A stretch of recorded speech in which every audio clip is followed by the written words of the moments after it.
You picked up your phone to check one thing.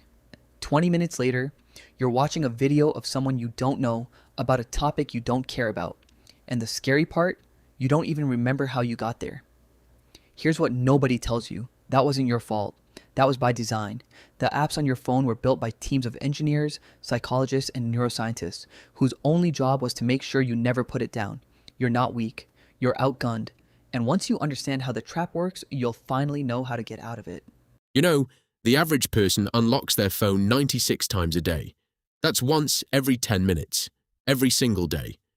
Think about the last time you sat down to do something important. Work, study, a conversation with someone you love. How long before you reached for your phone? Most people last less than 3 minutes. And here's what makes it worse. You already know it's bad for you.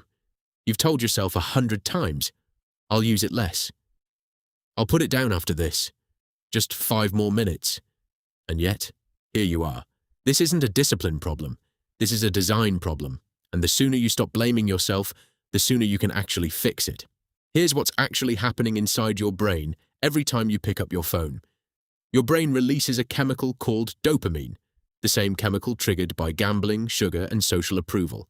Every notification, every like, every new post on your feed, each one delivers a tiny dopamine hit, and your brain, which is wired to seek reward and avoid discomfort, learns very quickly that the phone is the fastest source of that hit. But here's the part that makes this a trap. The apps are not designed to make you happy. They're designed to keep you coming back. Infinite scroll was invented, so there is no natural stopping point. Notifications are timed to pull you back just when you're about to forget. Autoplay removes the moment of choice between videos. Every feature you interact with daily was tested on millions of users to find the version that keeps you engaged the longest. You are not scrolling. You are being scrolled. And research confirms the damage.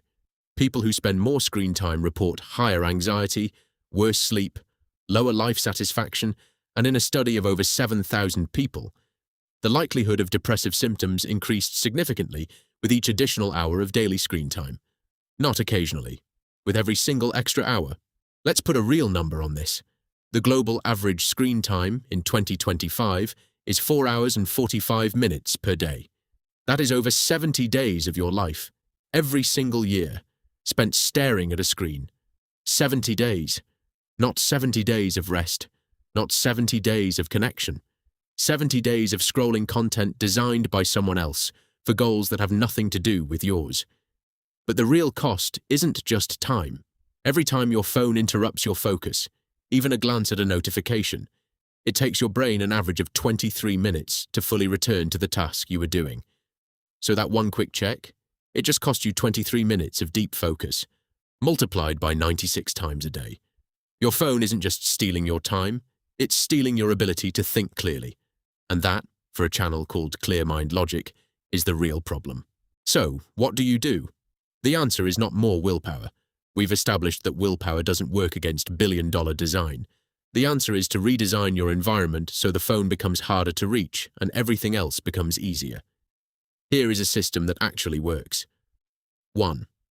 Remove the trigger, not just the app. Notifications are dopamine triggers.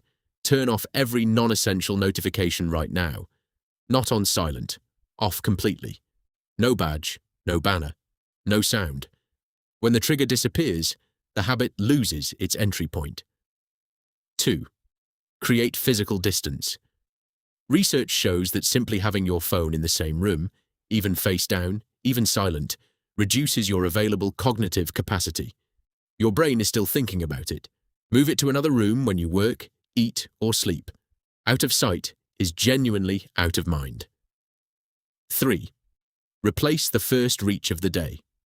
Most people check their phone within 3 minutes of waking up. That single habit sets your brain into reactive mode for the entire day. Replace it with anything. Water, 5 deep breaths, one thing you want to accomplish. Own the first 10 minutes of your day, and your phone loses its grip on the rest.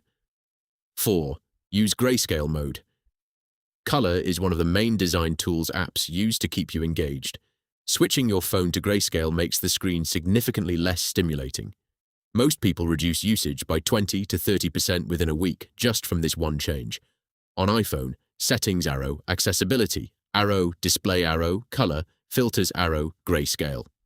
On Android, developer options arrow, simulate color space, arrow, monochromacy. 5. The 72-hour reset. A 2025 study found that just 72 hours without your phone positively alters the reward and self-control regions of your brain. You don't need a permanent detox. One weekend every month without social media is enough to begin rewiring the loop. If this made you look at your phone differently, share it with someone who needs to hear it. Subscribe to Clear Mind Logic for more practical insights every week. Because here, we don't do generic motivation. We just help you think better.